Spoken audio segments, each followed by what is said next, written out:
Well, hello everyone, and welcome to today's webinar. We are live on January 17th, 2023. I am not Awista Atkins, but I am Crystal Cedino, the Training and Development Manager for the Native Learning Center until Friday. But yes, thank you all for joining us today. Looking forward to today's session. Before we begin, just wanted to go ahead and let y'all know this little disclaimer. This webinar provides a summary of fundamental concepts, requirements, and/or procedures within the allotted 90 minutes. And the material discussed does not illustrate all possible scenarios that could be applicable, so please keep that in mind as we move forward in today's session. And before we get started, let's show y'all how to interact and utilize all the features available within Adobe Connect. So if you take a gander at the top of your screen, you should see an icon in the shape of a hand. And with that icon, you can either raise your hand, agree, disagree, step away, speak louder, softer, speed up, so on and so forth. Bunch of features there for the participants, as participants do not have microphone access. And I'll go over the chat box feature in just a moment.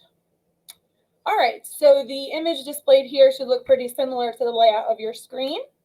I'm going to start off at the bottom left, which you will find a box that says Files, and in there you're going to find a PDF copy of today's presentation. So feel free to download that. In order to do so, just hover over that item, and there should be an arrow pointing downwards option. From there, you should be able to download the item, dependent on your computer's allowabilities, if you will, or restrictions. Either way, that is there for you, so please take advantage of it. To the right of that is going to be a box that says web links, and in there you're going to find a link to today's survey, as well as a link for the Adobe Connect application download. We do recommend that all participants join through the Adobe Connect desktop application versus the web browser. We just tend to experience less internet connectivity issues, so if you have a moment, go ahead and do that. Otherwise, the survey will be launched later at the end of today's webinar. And then lastly, to the right of the screen is the chat box, which is how all participants will be communicating. I will keep an eye out on the chat box to make sure if there are any questions, Adam and his team can go ahead and answer them throughout the presentation. I know he's really great with allowing time in order to do that. So that's about it as far as the layout of Adobe Connect goes. If you have any tech issues or anything like that, please feel free to throw them in the chat box. I will be here the entire time. I will go ahead and try and troubleshoot any of those issues. All right, this is just the course description of today's webinar. So we're here for a discussion with experienced developers covering community housing needs and efforts to build affordable housing in their communities. And we will discuss best practices and current challenges for getting affordable housing developments off the ground. And essentially, the objective is to provide an opportunity to hear directly from a deep panel of tribal housing experts that continue to push innovative solutions and strategies in their communities to meet needs to the greatest extent possible. And as well as provide insight and lessons learned on housing development project planning, assembling a cohesive team, and hiring contractors. So with that, I'm going to go ahead and kind of pass the baton. Yep, I'm going to go ahead and share or put a pod up for you, Adam, so that you can go ahead and share your screen. And then he can formally introduce himself as well.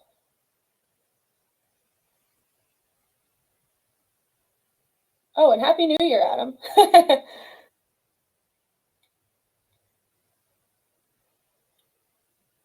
Oh, can't hear you. Just FYI.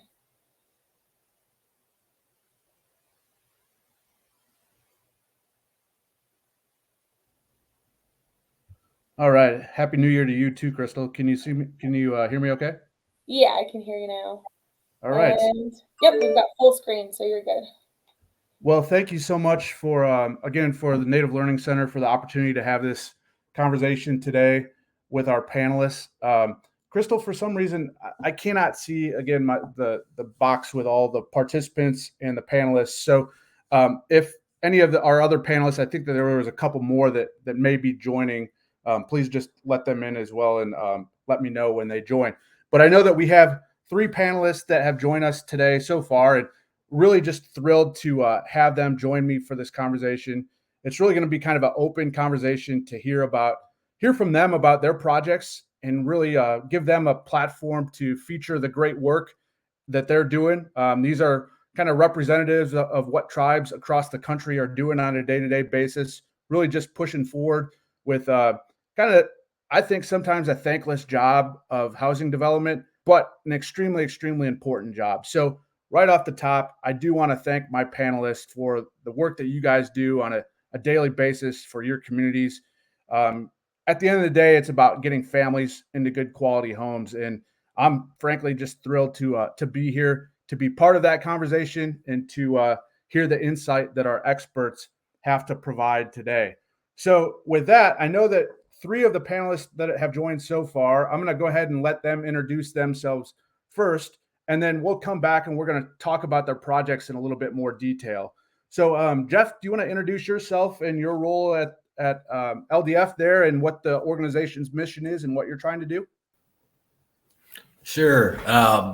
Thank you guys, everybody, for having me here today with you all to present and go over affordable housing best practices with Adam as our host. I worked with Adam for a number of years and does great things in Indian country for all of us in housing development.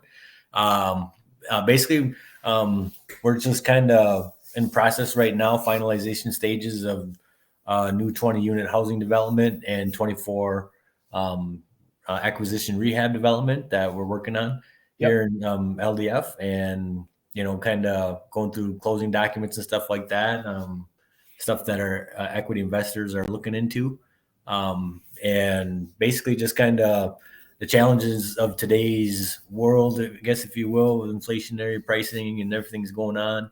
And it's just kind of good to have a partner like with Travoy that we work with on these projects that has good insight on it and history for working in Indian country. And, I'm just, glad to be part of the panel today. Yeah, great.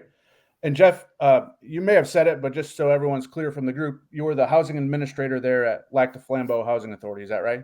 Yes, correct. I'm sorry about that. Yeah, I'm the housing administrator here. Been here since December of 2020. And in that time, we got these 2 new tax credit projects going. We got a development with Elevate Energy out of Chicago that we're working with, and we're doing a retrofit on 10 apartment units there to reduce our resiliency on fossil fuels here in the community, and for all the other tribal members here as well. Yep. So we'll come back to those a lot of cool stuff in just a minute as well, Jeff. So, yeah, no problem. And then I know we have, I think Chico's on as well from the Pueblo of Acoma Housing Authority, wearing 2 hats also as the board commissioner at the Pueblo of Laguna Housing Authority, led me. Chico, can you introduce yourself and the roles that you play there at both organizations? Yes, thank you, Adam, and thank you, Native Learning Center, for this opportunity as well to be able to participate with this affordable housing best practices. My name is Francisco Carr. Everyone knows me as Chico. As Adam mentioned, I do wear dual hats, but my full-time job, I work here for the Pueblo of Acoma Housing Authority as the development manager. I have been here almost 16 years, and over the last 11 years that I've been here, we've completed approximately a little over $33 million worth of projects in new construction, infrastructure, and rehabilitation for the community here. But also, as my second role, I do sit on the board of directors for the Laguna Housing Development and Management Enterprise, which is my pueblo, the Pueblo of Laguna.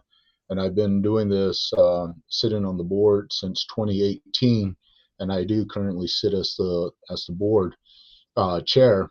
So, and Laguna just was recently awarded tax credits, and we'll be doing our groundbreaking here within a couple weeks for 20-unit apartment complex. And we just wrapped up our second LIHTC project here in the Pueblo of Acoma Housing Authority with another 30 apartments with a community center. But anyway, in a nutshell, that's who I am. Yeah, no, I appreciate that, Chico. And again, we're going to come back to all of your projects here in just a minute and talk more specifically about those. Appreciate all the work that you do at both organizations and across the board. And then finally, I know that we have Dustin Goslin on as well. Dustin, you want to go ahead and introduce yourself and what Mille Lacs Corporate Ventures does? Sure, thanks, Adam.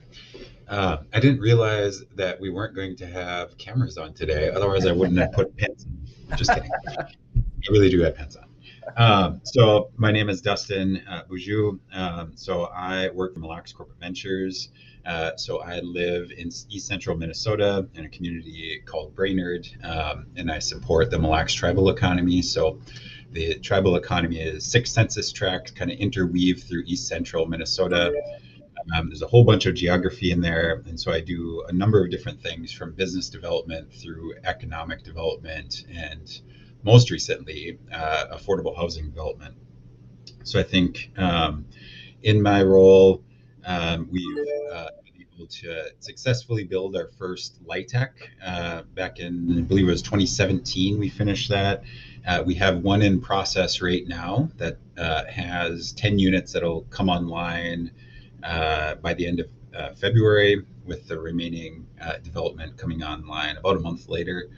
And then we have our third affordable workforce housing project, just kind of completed the financing package, and we're moving to secure our partners to finish design and build it here within the next about 18 months. Yep. One thing that's interesting about us when we come into these spaces to talk about housing is we are not a tribal housing authority, nor are we a tribal government. So I think because of our mission within the Mille Lacs tribal economy, we're the largest employer. And so we've been getting into affordable housing development as a means to both support our existing businesses, but also help develop the economy for future businesses owned by us or owned by someone else. Yep.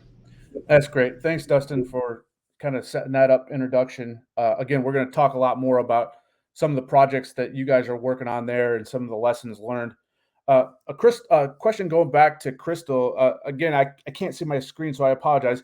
We had two other guests that were supposed to join us, but I don't know if they've entered the room as guests and if they need to be promoted. One of those is Margie Barton from the Dilcon chapter at Navajo. The second is Nady Beauty, the housing administrator at the Muskogee Creek Nation in Oklahoma. Crystal, if either of those happen to be on as guests, and you can go ahead and promote them, that would be great to panelists. Awesome. Yeah, no, I don't see Margie. And I'm sorry, who was the other individual? Nady Beauty would be the other one. No, I don't see that individual either. Then I will I'll introduce kind of both of them and talk briefly about their projects here in a minute. So we're going to go ahead and turn it back over, and I want to hear more from Dustin to start, just about these projects that you're working on at Mille Lacs. You said something very interesting, that you're not the Tribal Housing Authority, and you're also not the tribal government. For the group's reference, I don't know if you specifically said that you work for Mille Lacs Corporate Ventures. So what is Mille Lacs Corporate Ventures, and broadly, what does Mille Lacs Corporate Ventures, what's it responsible for? Yeah, sure. Thanks, Adam. So Mille Lacs Corporate Ventures, we were chartered under tribal law as a tribal corporation. We're also a political subdivision underneath Mille Lacs band law. And so we kind of have this triple purpose that we were founded for. And so we talk about that kind of lovingly as our three pillars. And so our first pillar is our place-based pillar. And so we're kind of, again, formed by the tribe to create a better economy for the tribe, for their people, and also to kind of their economic means. The second pillar we're created for is around people. And so we do a lot of things within our organization and within the communities that we work in to develop people capacity. So we're plugged into a lot of different networks across the region and state. And then the third pillar is financial. So this is our profit. So we get into interesting different businesses from small grocery store businesses up through hotel properties. We own a couple of different DoubleTree Hilton properties, as well as our legacy casino businesses. So one of the reasons why we really kind of leaned into affordable housing is because we saw a need from our workforce. The picture on the screen is Lady Luck Estates. That this was our first project where we saw people driving upwards of 60 miles a day to commute into our casino operations. And so we thought, kind of had this master vision of how can we kind of improve the quality of life of the people that work for us. They'll work harder, they'll have ideas, they'll be able to raise their families kind of closer to our operations. And so we didn't realize what we were getting into. I think when we built this first one, we didn't realize the need for affordable housing. And this one specifically was 28 units, and we opened up to probably over 200 people filling out pre-applications for this project. Yep. All the local governments were all giddy. I think they were, they saw a need. They wanted a developer within the region to bring these types of projects forward. And they just so happened to find one. And so we kind of doubled down after finding the success of this project and brought multiple forward all across the region. Yeah, no, that's great. So one of the things that you've mentioned and I've heard you talk about before is how this fits into sort of your workforce retention strategy overall, right?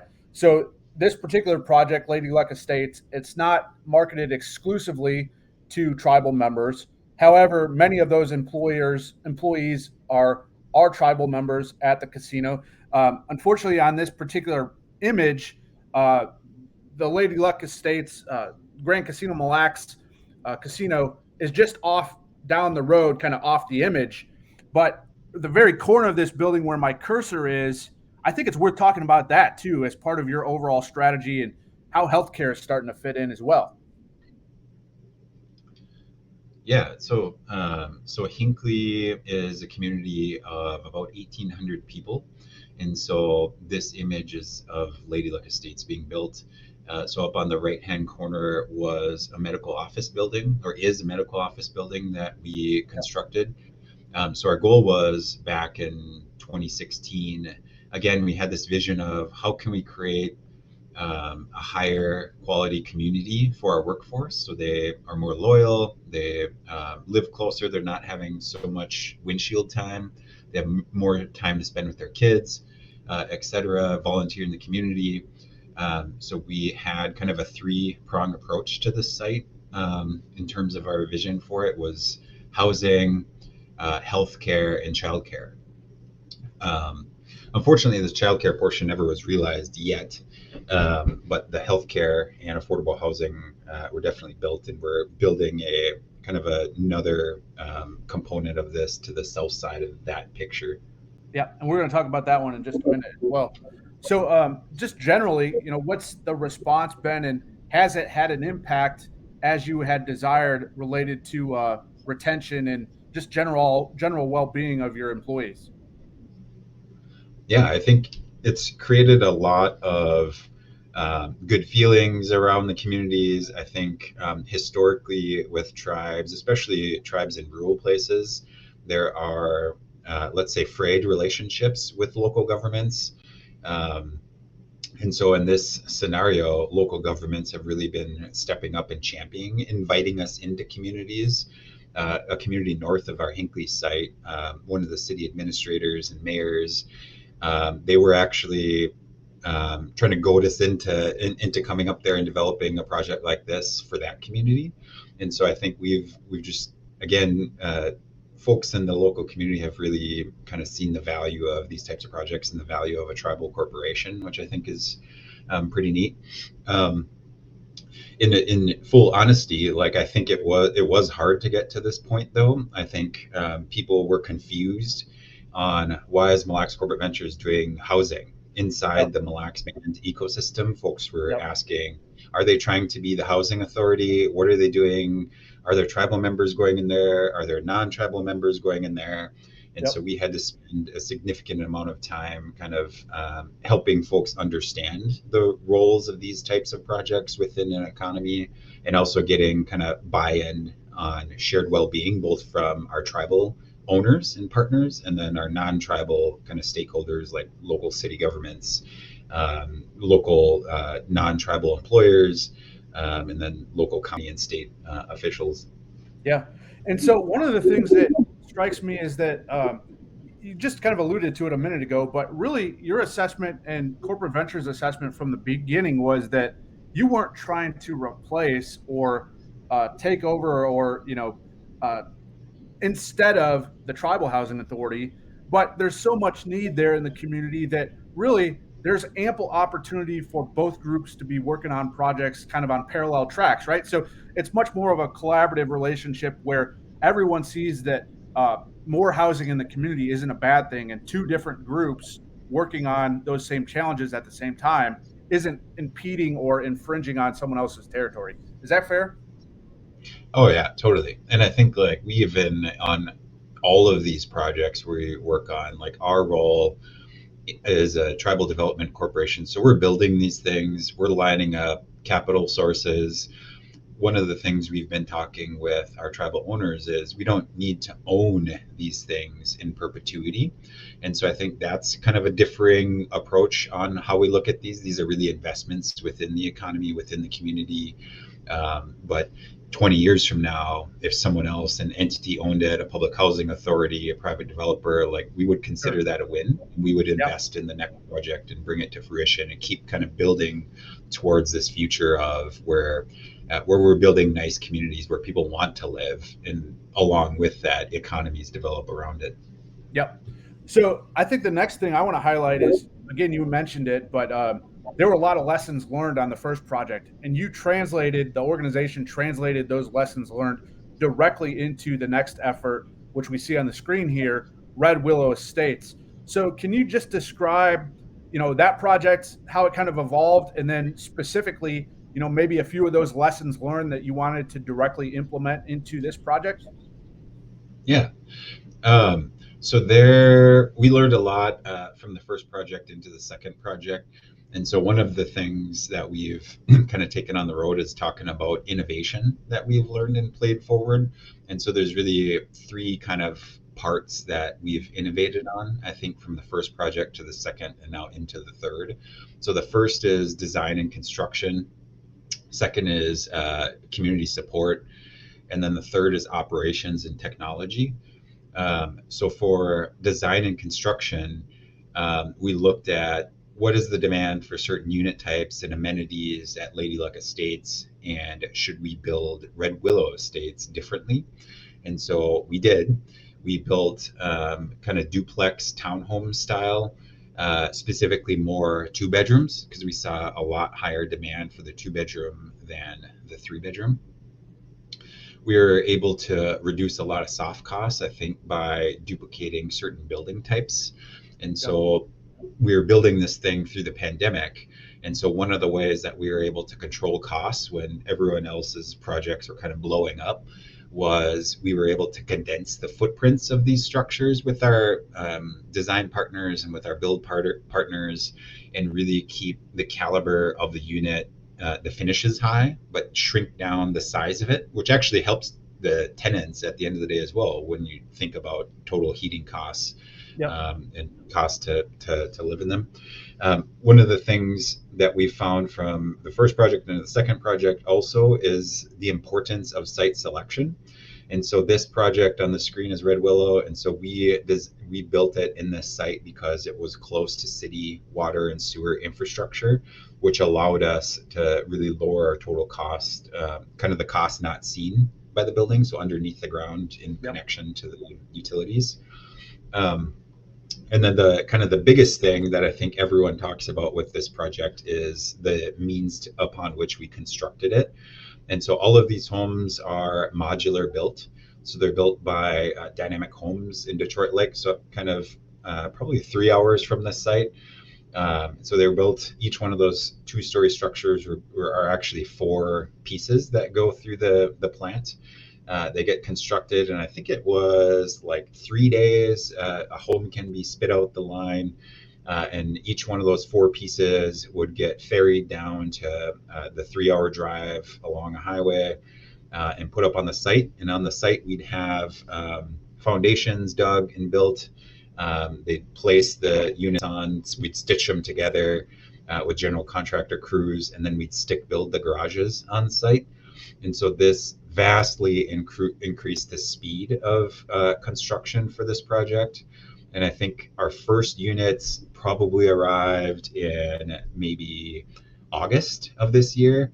And by, let's say, October, like all 30 units were on site and out of the ground. And that picture that you see is before snow came, obviously. Yep. And I think snow came this year in October. And so over the course of just a couple months, we really were able to see a lot of movement there. Yeah. One of the things that's interesting about that, you had mentioned modular design and how that ultimately benefited from a time perspective. Sometimes there's misconceptions about cost, though. So what was your experience related to modular construction on a cost basis? It's not always necessarily significantly cheaper, but there are advantages to that weather-controlled environment, the timing, the delivery of the units. Any thoughts on those two different factors, cost versus timing benefits? Yeah, I think, we were talking about using modular probably since 2018. And so in 2018, when housing construction, people wanted to do more, they weren't overwhelmed. The producers were talking about how much cheaper it was to use this type of construction technique. And then fast forward to when we actually did build this thing in 2021, 2022, when the economy is booming, those words slowly slipped away from housing construction people's mouths because everyone's busy and the prices were competitive with stick built. But the big advantage, I think, of modular is you get consistent quality product delivered on site, and you also get time. So when the units are going to arrive, you can give predictability to your investors, and people are just impressed. I think one of the reasons why we do these things is because we need workforce in our community, and that same workforce need goes for construction workers. And so allowing these units to be built in a factory in a larger community 3 hours away allowed us to not have to farm in so many construction workers into a rural community. So it kind of helped us in many different facets. In Minnesota, there are not very many of these types of projects, at least today. But I think we just hosted a summit in Mille Lacs, and so many folks from rural places were so fascinated with this type of construction technique. I think there's going to be definitely a lot more in upcoming years. Absolutely. So I think one of the things that's worth addressing for the participants on the call today is, again, I know that you and I are both not construction guys directly, but there's lots of misconceptions about modular construction as a whole too, right? And so one of the things that a common kind of stereotype is it's manufactured housing, meaning like the old trailer homes that come in. That's not really the case. It is built indoors. It's built on a plant floor where there's significant quality control. But do you have any concerns about the quality of these units, just as far as the product on the ground? No, I think when we first went up to the plant, we were open, and Dynamic Homes, our partner that built these, were well equipped to kind of handle that feedback. And so they were like, don't even listen to us talk to you and pitch you things, just come up to the factory. And so we went up there, kind of toured how their factory works. They actually have a full-time state building inspector on site. And so each one of the units that rolls down the line, quote unquote line is what they call it, he inspects each home probably tenfold more than he would inspect a stick-built home in the field. And just because he's there all the time, right? And he sees it every single day, right? Yep. He's touching it multiple times throughout the day, throughout the weeks. And so he knows when those units go off, like the quality control level of an outside building inspector is much higher than sending him out to the site once every few weeks, Yeah. So the big difference is that, it's the same quality. You have 2x4, 2x6 walls, insulation, just as a stick built home would be. However, that module is built in that quality control environment and then brought on site, and then kind of all the pieces are put together. So again, a lot different from like a modular home, a manufactured home from the 60s or 70s, for sure. I think the other thing, I don't know if this how much, to what extent it played into your decision, but I do think it's worth noting that Dynamic Homes is a tribally owned entity as well, and that there's a lot of merit and benefit in benefiting tribal communities in that as well. Did that factor into your decision at all? I think it was important, and I think there are a couple of modular builders in Minnesota, and we chose to go to this one because they were tribally owned, and we've been very satisfied thus far, and they've been really good partners, and we want to do future deals with them in some way, shape, or form. Yep. So then, all of that said, I think that kind of leads right into your most recent effort. And I want to talk just briefly about the funding source for this project, because in this instance, my understanding is that the tribe has appropriated a significant chunk of the ARPA dollars for this project. So you're saying we still continue to have this need for workforce housing.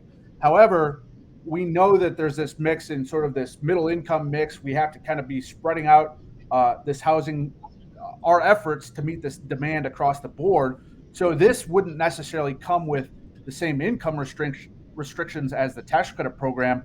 But how does this one fit in, the most recent effort fit into the portfolio that you're thinking about there at Corporate Ventures? Yeah, I think with this one specifically, we knew we had a need. We saw the demand, the over 200 people that wanted housing right next to the site. And so we got to work on just designing how many units we could fit on the site, where we could fit it, how it could plug into existing city infrastructure.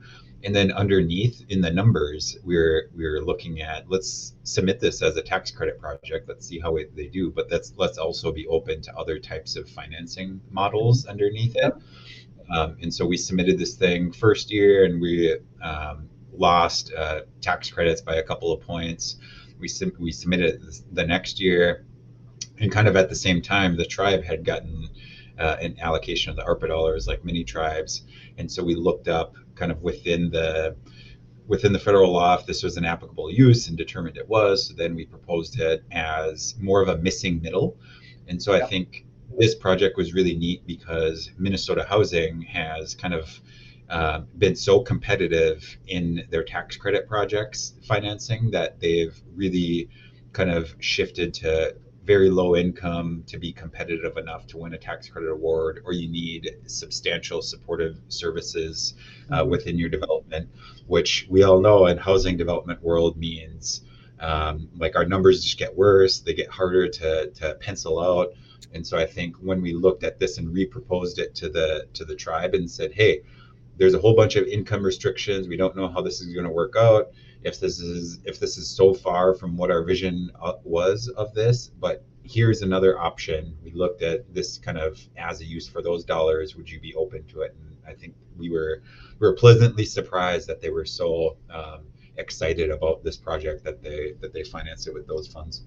So this is one that you hope will start construction later this year. Is that right?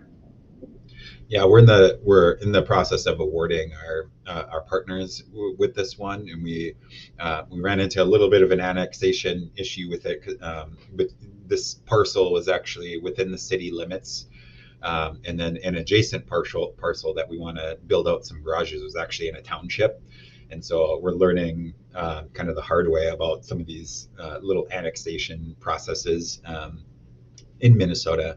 But we intend to break ground here either later this summer or into the fall. Yeah, no, that's great. Well, Dustin, thank you so much for your expertise and your input onto those projects. We're going to shift directions just a little bit to our next panelist, to Chico Carr. Again, Chico mentioned that he works at the Pueblo of Acoma. So, Chico, I'm going to have you introduce first the work at the Pueblo of Acoma. Both your first tax credit project shown here, the second project that's nearing construction right now or very close to construction, and then also have you spend a few minutes talking about some of the lessons learned and challenges thus far on the project at the Pueblo of Laguna. So let's just start here with tax credit project 1. I know you were involved in that initial planning process. What were you thinking about when the Pueblo of Acoma started thinking about other funding sources and how to get a big project off the ground at the scale that your community really needs? Okay, well, thank you, Adam. So taking a look at this project, and based off of the needs of the community, when we went forward with our strategic plan and the community's needs, which they developed for us, and we started looking forward towards our financing for this type of construction. So, of course, the first thing we did was started looking into our books to see what needs we have here and who else we could collaborate with. So, of course, we started going out, and this project actually started with the design on a napkin. Back in, kind of going back in history here, and we went back to about 2012 with this idea, and it started falling into place moving forward and starting to meet with, Travoy to start looking at tax credits, looking and working with the state of New Mexico MFA. And, eventually we got to that point where we were ready to move forward and applied in 2016 using our dollars, non-program income being a housing authority, and then also the tax credits that we were eventually awarded. Yeah. And so, Chico, can you talk about, I know it's a little hard to tell on the picture here where my cursor is, but that's actually the community building. So can you kind of describe the site and what we're looking at, the kind of the U shape around the community amenity here? Sure. So with the design that we have here, as Adam mentioned, it's the U shape of the apartments, and it actually encompasses, if you will, the community area. And on the picture on the right there, you can see the open space where the tent is. That was during our ribbon cutting of the facility. So that's the gathering place for the community, and it also encompasses that community center. Inside the community center, we have a large gathering space for training, but it's also there for the residents of the community should they want to gather for birthday parties or graduation events, because our community center also encompasses a full kitchen. So, as Pueblo people, the design came from our culture and our tradition, where we bring our mixture of elders and youth together. And you can see in the lower left picture there, that was students from the local schools that were here with some of our tribal administration. And actually, some of those kids there actually live in the community. So, family and community are very important. So with this design, we brought that together, and to bring the families and the community together to carry on our culture and tradition, carry on the language, to continue developing that. And you see in the apartments, they're all adjoining walls. And in the old Pueblo, this is the design. You would say this is a modern twist on the old Pueblo, as what we're looking at. So really that's the foundation of the overall design and bringing the community together. Right. And so this project was so warmly received by the community. And again, I didn't include any pictures of project 2, but I want you to talk about how it's sort of a mirror replica of this project and where it's at with construction, and how I think you've already started moving families into that second project. Is that right? Yes. So our second project is actually located just adjacent to it on the south, and the layout is basically the same. We've enlarged our community center. We've changed up a little bit on the community, or in the community gathering area, but overall it's a mirror image of the development. We've also actually moved 24 of the 30 families in. Unfortunately, due to the pandemic, one of our electrical gain metering panels was on delay, and we finally got that installed. We've got power in, we've got gas in, so we're looking at moving the last 6 families in starting next week. Yep. So, we're really happy, and as you mentioned, the community was heavily involved with both designs. This is something that the community wanted. And it goes back to our strategic plan. Instead of the housing authority developing it, we actually got a panel of community members with the youth, with young adults, young families, all the way up to the elders, and asked them what they wanted. So that's why it was so warmly received, because this is what the community was asking for. So It's we've got that buy-in. exactly, Yeah. we got community buy-in for all of this. So, are there any direct lessons that you can help pass on to the group of participants today that you learned from project number 1 to project number 2 that you wish you would have learned sooner? I think part of it was just the fact of trying to really get everybody together, and I don't mean this in a bad way, it's continuously trying to keep the team together and involved. And that includes outside utility companies, internal Yep. utility companies, the tribe, the community as a whole. And, working with all the different consultants, the entire group. It's just being that we're all, if you will, spread out.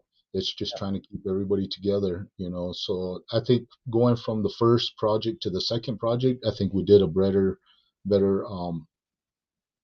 I guess we did better on that. Is what I'm saying. We did better to continue moving forward with that, to try to make the transition a lot smoother.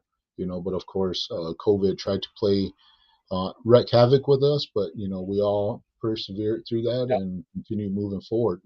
Because construction was ongoing. All of this, especially with the second phase, that all happened during COVID, but we continued moving forward so that Yep. we could continue that development. Yeah, that's great. And I know that I think vertical construction on both these projects was relatively smooth. I mean, there were a few hiccups here and there, like on every project. But one of the more significant challenges that I know you guys had to deal with was infrastructure on both of these projects and rocky conditions. Are there any kind of infrastructure planning lessons learned that, on a future project, you'd like to make sure that are front and center when you're thinking about putting in infrastructure?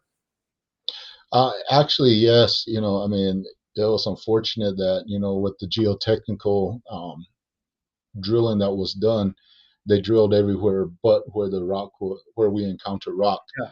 But with that being said, I think for me, I think one of the lessons learned there is it costs a little bit more, but I think it's better to have a few more potholes drilled for your geotechnical. That way, you have a better idea of what's on the site, and to continue working with the rest of the teams, because in fact we are developing that with the Pueblo, with collaboration on other projects, so that everybody, we have an overall land use um, planning in place, to have everything cleared ahead of time. That way, it's not just for housing, but for infrastructure and overall economic development. So we are taking these lessons learned and enhancing our planning process with all groups, departments, and entities across the board, so that Yeah. we can continue being successful and make things run a little bit smoother.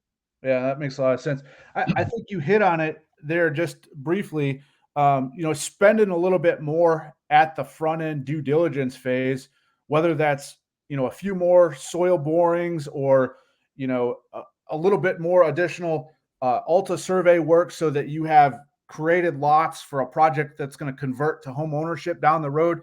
A lot of that, there's a little bit of cost to it, but it ultimately can be really, really valuable in understanding what the risks are with the project, mitigating those risks kind of during the construction phase. And ultimately, as a proportion of the project, I mean, those additional borings probably would have been minimal compared to, what the overall costs were, but they could have saved some more time and effort and headaches had that been known from the onset that you guys were going to run into that rock. Is there anything else to add just about kind of due diligence at the front end that you've learned? you know it's really just coming down to that. It's, as you mentioned, that little additional cost up front actually helps minimize your construction costs, but it also helps in the overall construction, as you said, to mitigate any future problems, grading issues, things of that nature. So really, I think that's the the brunt of the overall plan there moving forward is to try to mitigate as much of it up front as possible. Know as many of those risks as possible, so then you can deal with it accordingly. Yes. Yeah, I'm with you. So I want you now, Chico, to put on your other hat at the Pueblo of Laguna, where you're from. You're on the board there of the housing entity, and so you've been directly involved with kind of the evolution of this project. A lot of the needs are very similar, needs for family housing, needs for workforce housing. But can you just talk about, some of the key factors that have led to the development of this project at Laguna? Sure. So with this project here at Laguna, of course, housing is always a major need in any tribe. And so this project, we've been moving forward with it through, I guess, an additional push, if you will, from the tribal government. Former Governor Antonio actually put a challenge out to not only the housing team at LEDME, but also the tribe has Laguna Construction. They also have an office, Laguna Economic Advancement, and they've also developed a housing priority team, which includes people from the three entities plus the utility authority. Plus, there's also a CDFI, native CDFI there on the reservation. So this priority team, I should say, also includes the planning office. So this challenge was put out to develop housing, in each of the villages. But of course, this is the first step in developing that. We're moving forward with that challenge. Of course, Laguna Construction brought Travoy on. Laguna Housing picked up that contract to continue moving forward and get the application into the state through the Mortgage Finance Authority. And, ultimately were awarded the tax credits. So bringing that group together as well to bring this project to fruition, we also took this, I guess I failed to mention, as a part of the housing priority team, there was also tribal council members that were on this team, along with former Governor Kawimi and former Governor Antonio. So that helped push the process through as well through tribal council when it came down to getting, the lease, the sublease, Yep. land assignments, and it also assisted in receiving additional dollars, to fill the gap from the tribe using ARPA dollars. Yeah. So, so there was a combination of that, using Laguna's non-program income, the tax credits, plus the overall ARPA funding that came down. So it's not just including these apartments and on-site infrastructure, but the overall plan includes also the development of off-site infrastructure, upgrading Yep. wastewater lines, also an additional lagoon. So it's bringing all of these groups together to do this type of plan and to bring this type of project to fruition. So, we're working on this 2 and 3 bedroom apartment complex as well, with the amenities of a community center as well as playgrounds, basketball courts, and, if you will, this is kind of a twist on Laguna's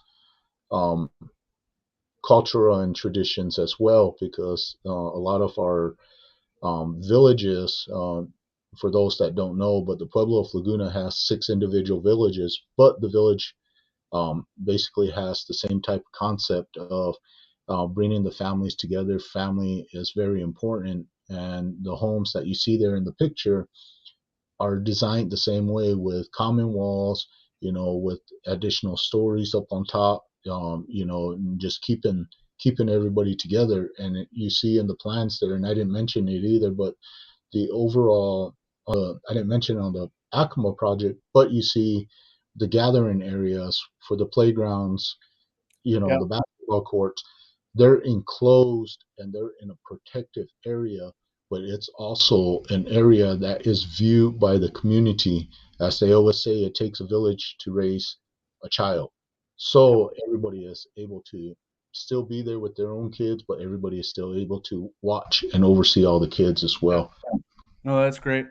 No, Chico, thanks for that input and for the work that you do both at Acoma and at the Pueblo of Laguna. I'm going to shift over to our third panelist real quick. Jeff Ackley, who introduced himself as the housing administrator at Lac du Flambeau. And Jeff, you're not unlike Dustin and Chico. You have two simultaneous big projects happening at the same time. And so let's just start with the new construction, and then maybe you can also touch on that rehab project as well. But this is the new construction project that you're now pushing forward at Lac du Flambeau. So I'll turn it over to you, and just curious to hear about your thoughts on getting this project off the ground to start with. Yeah, of course. Thanks, Adam, again, and kudos to all the good work for everybody else there doing their projects currently as well. Yeah, this one is kind of, started off from coming in here, looking at our data from our waiting list and our need in the community, what they needed additional housing here. Have a waiting list of over 100 plus or so on the waiting list for people needing homes, and kind of devised the types of homes we wanted to build out of our tax credit project, catering to the needs of those on our list, which was the largest that we needed was in 2 and 3 bedrooms. And so basically we just kind of partnered up with Travoy here in this endeavor, and we've been working on this, I think, since the beginning of, April of last year, I believe. April of 2021, I believe it was. And then we were good time, right? Yeah, it's a long time. So then we were notified about award of credits in May of this past year in 2022, and both of our tax credit projects were awarded, and that was pretty exciting, especially for being in Wisconsin, because not a lot of housing new construction projects are awarded in Wisconsin. I think one of the last new construction projects that we had awarded in Wisconsin is one that I did when I was working with Chicago as well. And I think there may have been as far as tribal projects, right, Jeff? Yeah, as far as tribal projects, tribal projects that goes, yes. Basically, I mean, we've been kind of going over that, and we're looking at hopefully breaking ground here with these units in March and April this year, as soon as the ground thaws and road limits come off and that kind of thing. And it's just been grinding every week. Basically, we've got a closing call for due diligence items for our investors, and relocation plan for 24 unit remodels that we're doing. We have logistically planned and get people moved out of their units and temporarily house them while their rehab is being done, that kind of thing. So it's just good. It's just good to fill a need in the communities that we serve, and that's kind of why I like doing this stuff. That in this position, these are now my 4th and 5th successful tax credit projects I'll be a part of, and working the state agencies like I have, pushing them and pressing them about they got to do more in Indian country, and I kind of helped out, I think, with us getting awarded our two projects here. Yeah, no, I want to follow up on that a little bit, because I think Dustin, and Chico for that matter as well, has some direct experience in that as well. But the tax credits that we're talking about, we're not really talking about that, how it works today. There's a few other sessions through the Native Learning Center where we provide a lot more in-depth training on how that all works. But basically the way it works is that the state awards these federal credits, but they're administered at the state level, right? So Jeff, in your case, that's right. The Wisconsin Housing Economic Development Authority, WHEDA. And they have this process, this rule book that outlines basically how you're to compete in this competition. So a big part of what your thinking and thought process was not only what population you wanted to serve, but you really had to come up with and find a project concept that worked in the context of the competition as well. And I say that in part in regard to the size of the units, right? I mean, these are not like huge units by any means. These are pretty modest, smaller, 1,000 square foot, 2-bedroom units. You knew that was a need in the community, but we kind of had to find a balance between, construction costs, the budget that you could handle with the resources that you had available, but also in the context of that qualified allocation plan, which is basically that rule book for how these tax credits are allocated. And one of the things that strikes me is that, you really have come to realize the importance of some of those soft skills, soft resources that can really help a project. And one of those is communicating directly with the state. So in the competition, that competition is supposed to be very clear cut. There's a rule book. As far as the scoring goes, it's very clear cut in which projects get those scores and score a particular way, and ultimately which scores get awarded. But I think what you've used to your advantage is going in, developing a relationship with the state, saying to them, hey, this is what we need. This is why this is important to our community, sort of laying that on the table from day one, even before you have a fully defined concept. So you can use that state allocating resource as a friend, as a resource. So we can go to them about questions, get their feedback throughout the process of putting a project together. So can you just talk about that a little bit, about how you view your relationship, in this case, with the Wisconsin Housing Economic Development Authority? Yeah, sure. It's coming out straight with the facts and data that they have at their, in their back pocket, basically. Just letting them know that they need to do more in Indian country, basically. That, sometimes their policies and their qualified allocation plan is not favorable to tribes to play in this space as a developer, because a lot of smaller tribes don't have developer-based staff and that kind of thing at their disposal. And basically what I came out to them with, and I've been working on for the last year, was basically, hey, we have a need for these houses, and that I'm trying to press the envelope and letting WIDA know that I wanted to change the concept of how they issue credits in the state of Wisconsin, and by taking it to a step further and introducing a plan for tribes to create our own tribal housing economic development authority, and take that real serious, because as the state is the recipient of federal tax credits, the tribes and the states, basically, we have no obligation to the states, right? The federal government has a trust and treaty responsibility to that of all the tribes. Therefore, my position thinking on this was that we push congressional funding and, lobbyists there, that they should issue these tax credits directly to a tribal agency within the state. Each tribal community, whatever, if we had one here, it would be THEDA, Tribal Housing Economic Development Authority, Wisconsin, and have that standpoint on it. And I've sent letters to congressmen, state representatives, all these different people in this whole process before we even got issued these credits. And so they knew they knew I was serious about it. And they look at their data and say, yeah, well, we've only given 1 or 2 new tax credit projects, that were totally tribal, and, awarded those. So, and I think that helped out a little bit, just taking it a step further, thinking out of the box, and, Well, they kind of heard you at a personal level, right? I mean, it was like they better understood your need. And like me as a consultant on this side, on the tax credit side, we can say, hey, here are the factors that are impacting access for tribes. But when you, as the director at Lac du Flambeau, goes directly to the state agency and makes that case, I think it comes across much more clear. And, it's much more, I think, validated when you say, hey, this is what we need, and this is the challenges that we face, versus a consultant like us that's talking about the technical aspects of access to the program. Correct. Yeah. I mean, the other thing too on top of that, Adam, is as far as like all of us in every housing department in country, I can probably guarantee this, that all of us have everything we receive from and our funding from NAHASDA and stuff is enough to keep operational and the doors open and maintain currently what we have. Definitely not enough money there to go on new development side of things. So that's why we get to use tax credits and other creative ideas to bring in housing into our communities. The other thing too of why I wanted to create, and this is still I'm still not letting this go yet. I'm still going to be pushing this to the congressional side of things and lobbyists everywhere in Washington about pushing forward tribes to receive their own allocation of credit so we can do what's best for the tribes themselves.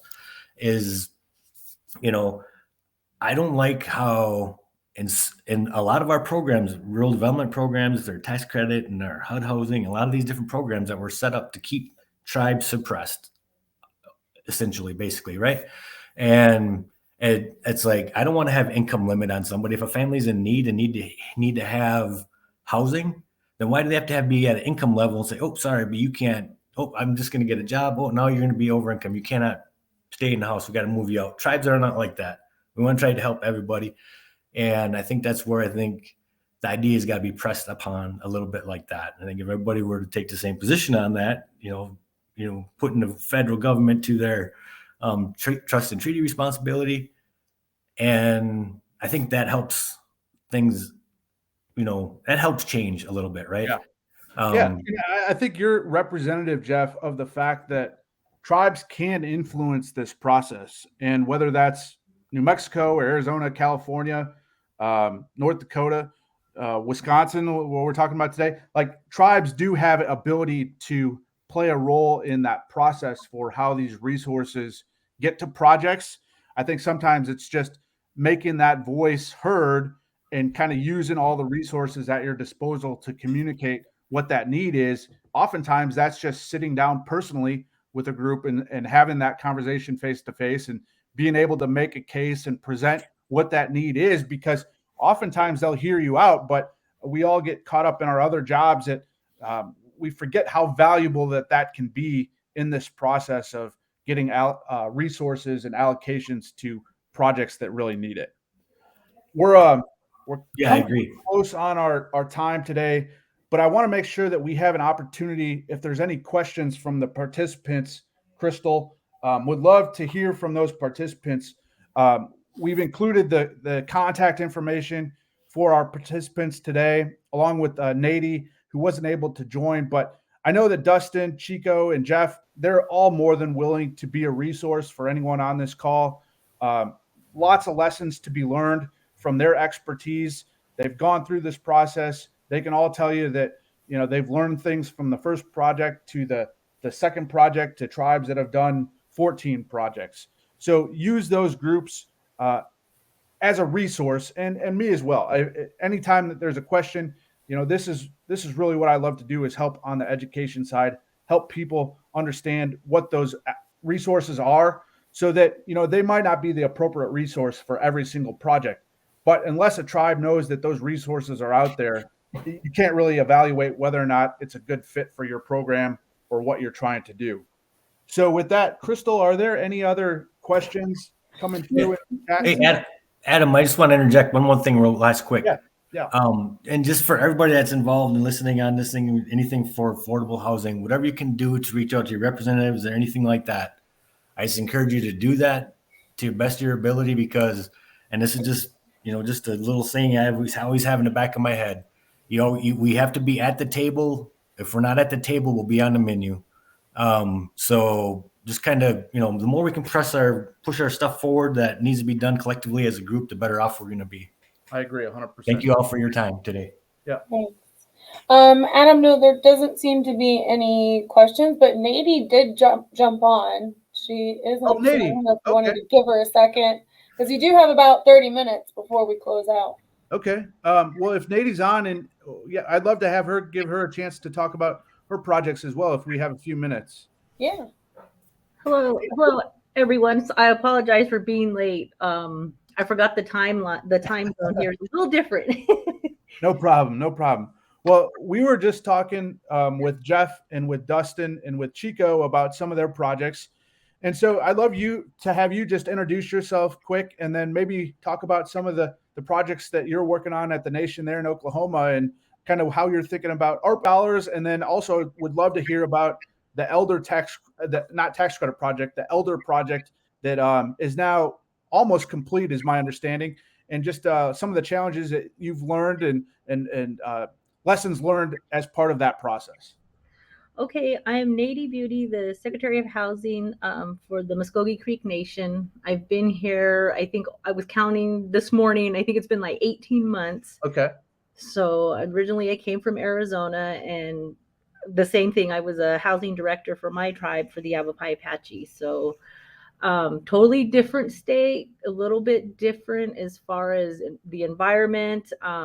The people we serve, we have approximately 90,000+ members here at Muskogee Creek Nation. And so the picture that is posted here is one of our projects that we currently are working on. We used our IHP CARES money to purchase this apartment complex that's listed here.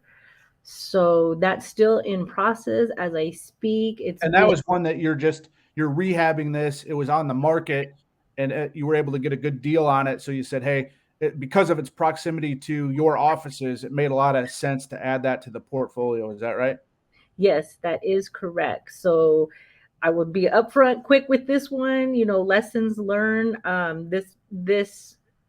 We did an inspection. We had an inspector come out and do the whole inspection for the units. And once I got here, he said, let's pull that report. Let's look at it. Let me see what's going on. We actually went through each building, and come to find out, maybe we should have thought about it a little bit more and got a second opinion. So we've been struggling with this project.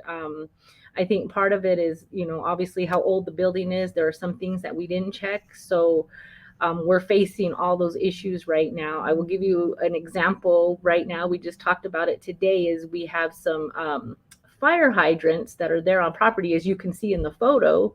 So we go to test it, and we got no water. So it is what it is, but that is one of the hard things that, when you're looking at buying property that has already been built, is to really get that thorough inspection done to ensure, and know exactly what you're buying. So unfortunately, we're getting there with it. We're getting ready to start the first building and get that complete and go from there. So this unit here is for apartments, and it's rentals for everyone under NAHASDA right now. So I think there's like 45-ish units listed there. And so we're getting that completed soon. That's great.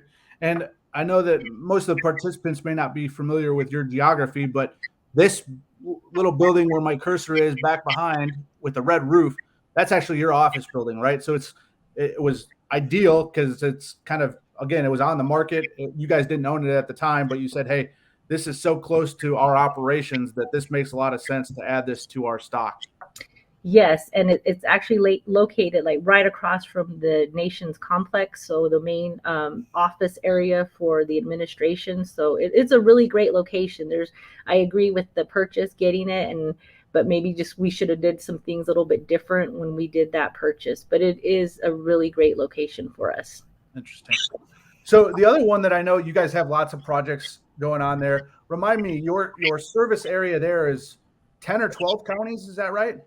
Yeah, it's actually 11. 11 counties. Mm-hmm. So you have projects in all different states, but I mean, all different states of progress. But one of them that I'm familiar with is the Elder Project right there in Okmulgee.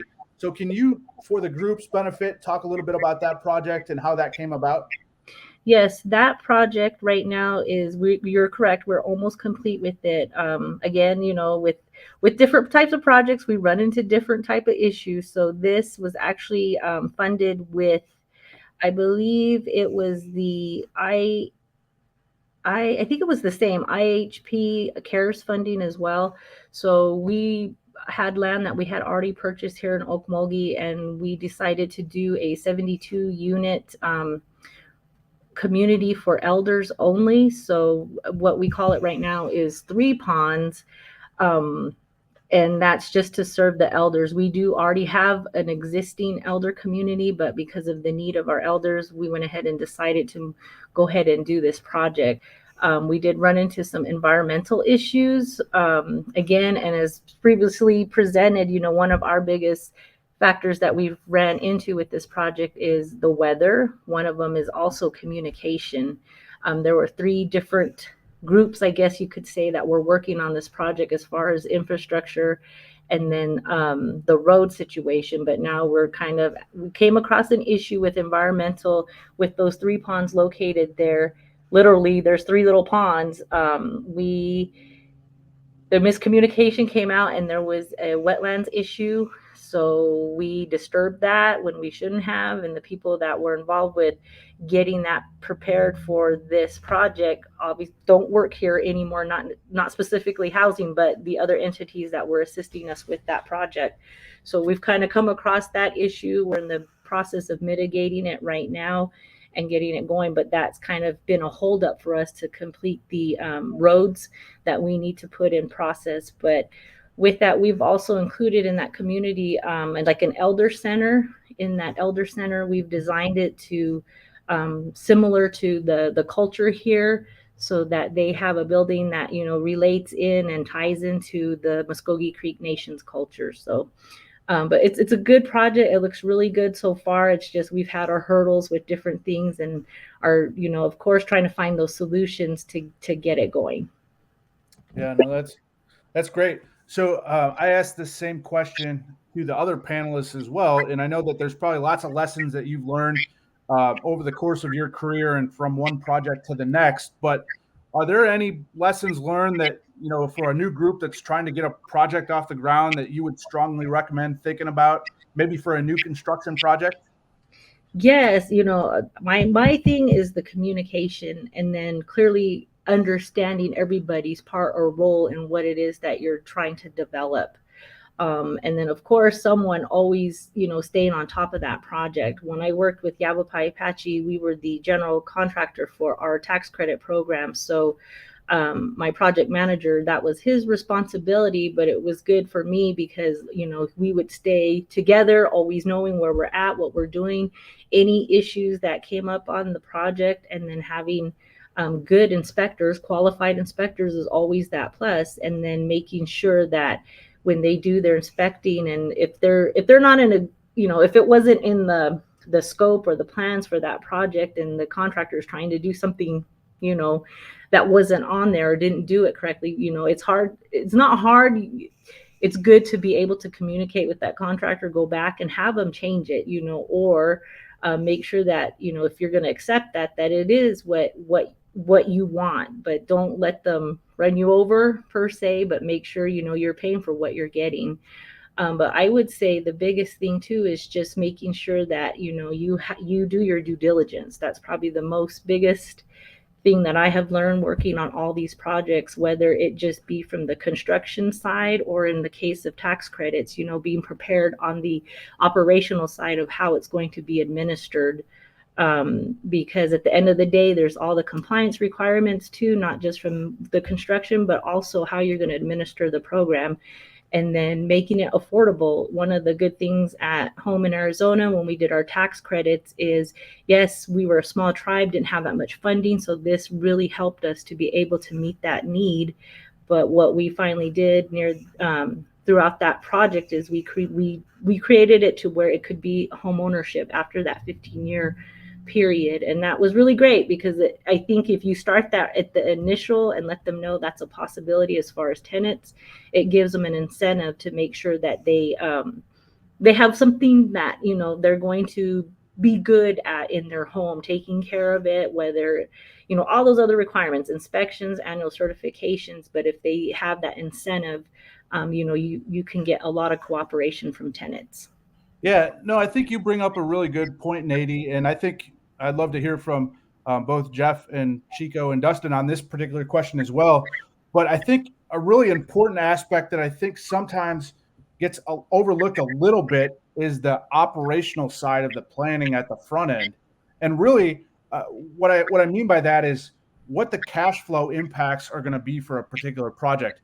So I'm going to go back to Dustin with this question if he's still on, because I know that, you know, you guys operate your housing a little bit differently than a lot of tribes do, where maybe it's a fixed flat rent up to a certain amount. You don't have NAHASDA that can help subsidize units on the back end. So it's extremely critical in all four cases here that you're developing projects that don't require ongoing subsidy on the back end. So Dustin, do you have any input just how you're thinking about how you keep units affordable, but then also having cash flow to keep them sustainable for the long term?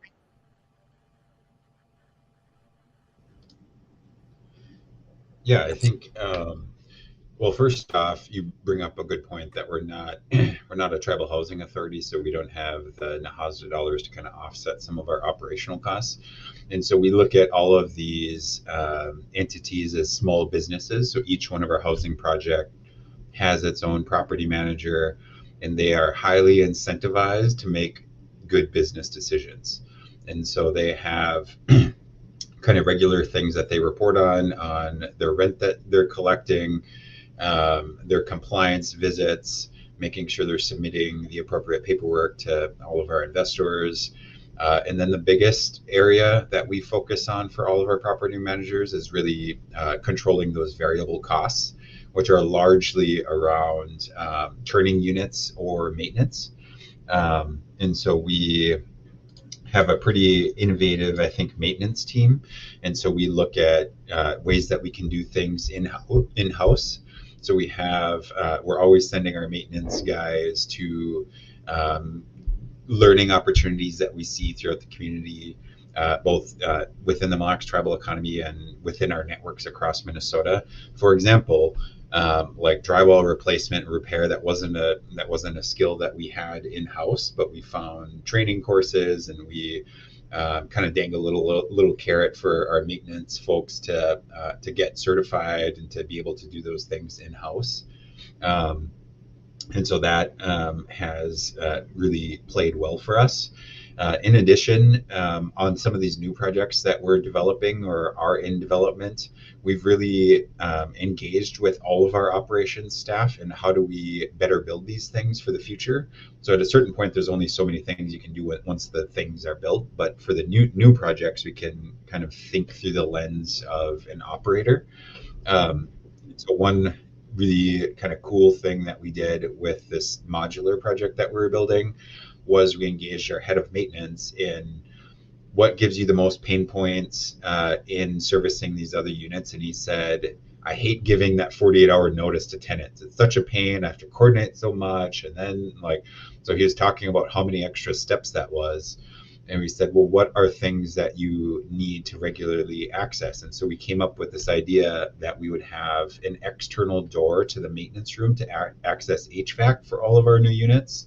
And so his name is Corey Wind. So we call these doors on every building the wind caves. So we kind of got cute with it. And so now he is so empowered and so excited that that's his kind of stake in the ground on this new project, was being a part of a way that we could innovate around just being more efficient in our resources. And so now he can access those back rooms by himself. That we had a side benefit of, we kept finding where our tenants would go in and tinker with the furnaces themselves sometimes, or turn up the heat or turn up the water heater. And so it would kind of throw everything out of whack. And so this way too, we can better control kind of some of those systems to specifically our maintenance people, and we can access that way easier without having to do so much coordination. Yeah, that's great. No, hopefully that's very valuable for the group. That's a tremendous suggestion. Now, what about the question? And again, I'm going back to Dustin because I know that this was kind of front and center on their mind, but you don't have NAHASDA resources. One of the things that I always see and have a conversation with groups is that, NAHASDA is a fixed amount, and new units that are coming online, no group has access to more NAHASDA funds in their CAS. The CAS formula doesn't change when you add new units. But I think that said, there is this fine balance between affordability and making sure that tenants are paying enough into their project and with respect to rent to ensure that the project can be sustainable for the long term. So, I see that as kind of a balance between, it doesn't have to be the max rents that can be charged, but oftentimes, maybe it's a little bit more than $150 a month or $200 a month. Like there's got to be a right appropriate range where the tenant paid rents can ensure that the project can operate as a standalone business entity, was the term Dustin referred to. And I think that's important because, NAHASDA is not increasing.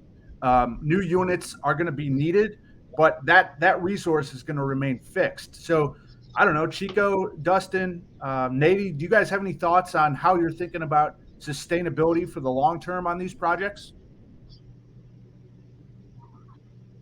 if I could add on, one of the things that we take a look at is, of course, as you mentioned, the rent. What is the sustainability as far as the rent? It doesn't have to be outrageous, but the other part of it that we take a look at is also something that a lot of people don't look at when you start planning a project, which is the O&M, operations and maintenance. So, that's one thing that I like to take a look at is helping this be sustainable. And part of that is actually looking at the budgets, our history under the maintenance. I happen to oversee the maintenance department here.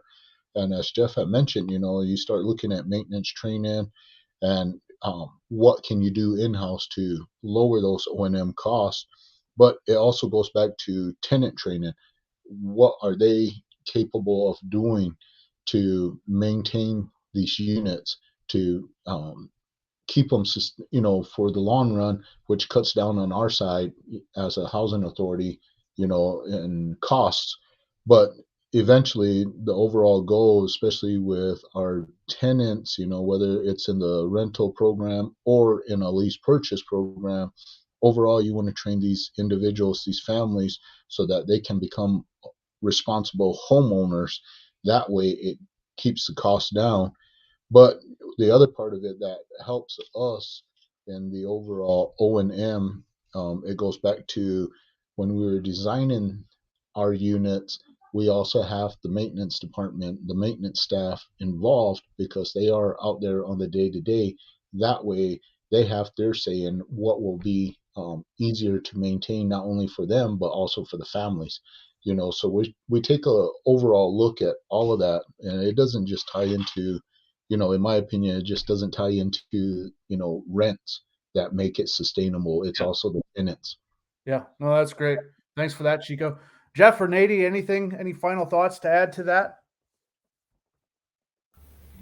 I guess I got one thing I can add to it too. I think is the educational piece too. As like they were talking about, the more we can help educate our tenants and communities, for that matter, on the importance of health and housing inspection related items as it comes to repair and different things like that. It's another thing that I provide training thing on that I could have if anybody wants to reach out on. That's aspect of it is the correlation you have on unchecked maintenance items or issues that are like something that's causing water damage or anything like that. But then we know that's something that needs to be addressed and addressed quickly. But if not taken care of quickly, then you also have another factor that is taken into account for that is the health factor that it could cause mold and moisture issues. And the longer it stays that way, how much the cost of the community is going to go up by not addressing that need for the accelerated health costs associated with that repair that needs to be done. So that's kind of one thing I'm working on is blending health and housing policy together that's all encompassing for all tribes and stuff like that. I've been working with Harvard University on this, and we're looking at rolling that out so everybody else can have that, and we can provide some assistance in that area. I think because the more, that more we do these things, reaching across the aisle to the health side of things and housing inspections and how they're related, I think that also helps keeps costs down as well moving forward. Yeah, that's very helpful. Nady, any final thoughts from you? Yeah, I would also agree with that, with the education piece, but again, tribes are all different. It just depends on your, if you're in a tribe and you're doing these projects, and the leadership portion is, also educating them on how the program works, but also from, trying to sustain it for the future. That's very important, because my experience has been some tribes are, yes, we need to, get our people to understand and educate them and then be able to take care of ourselves. But sometimes not everyone has that same thought, and they want the rents to be lower, so we're not able to sustain either. So that would be something, it's out there, but we need to work on that too, to make sure that we educate leadership. Sure. No. Well, with that, I'm going to turn it over to Crystal one more time to see if there's any other questions that have come through. Before we wrap up, I do want to thank the Native Learning Center for the opportunity to put on a discussion like this. And I especially want to thank my panelists today, Dustin, Chico, Jeff, and Nady. and their expertise. Again, like I strongly encourage anyone that's on this call to reach out to them as resources. They've been through it before. They've learned lessons on past projects, and I'm certain that they would be willing to be a resource if you're thinking about getting a project off the ground, whether that's new construction or rehab. But again, I also want to thank the Native Learning Center and the opportunity to have these discussions and help tribes move their communities forward. So, Crystal, unless there's any other questions, I'll turn it back to you. No, we're all set. Thank you all so much. Definitely a great webinar. I loved all the information provided, so appreciate all of you. But in the meantime, I'm going to go ahead and launch the survey. So you're going to get redirected to another screen, and then I'm going to just continue to close out. All right, join us for our next webinar, which is January 19th, 2023, Site Planning and Readiness to Proceed Housing and Community Development Projects, presented by Adam Rose, Director of Partnerships and Growth from Travoy, 2 p.m. Eastern, 1 p.m. Central, 12 p.m. Mountain, and 11 a.m. Pacific. As always, registration is free, and bless you, whoever sneezed. And don't forget to join us and our other recorded webinars anytime on our website, www.nativelearningcenter.com. We keep them up for about 18 months, so feel free to view them and share them with your friends and colleagues, including today's. And don't forget to check out our upcoming events as well on our social media sites such as LinkedIn, Facebook, Instagram, Twitter, and Snapchat. And don't forget that we have a podcast, the Hobo Thinga podcast, which you can find on Apple Podcasts, Spotify, and Google, as well as Simplecast. Once again, everyone, thank you so much for today. Truly appreciate all of you showing up and listening in on Adam and the team. Until next time, have a good one. Thanks, everyone. Bye. Thank you, guys. Thank you, everyone. Y'all have a good day.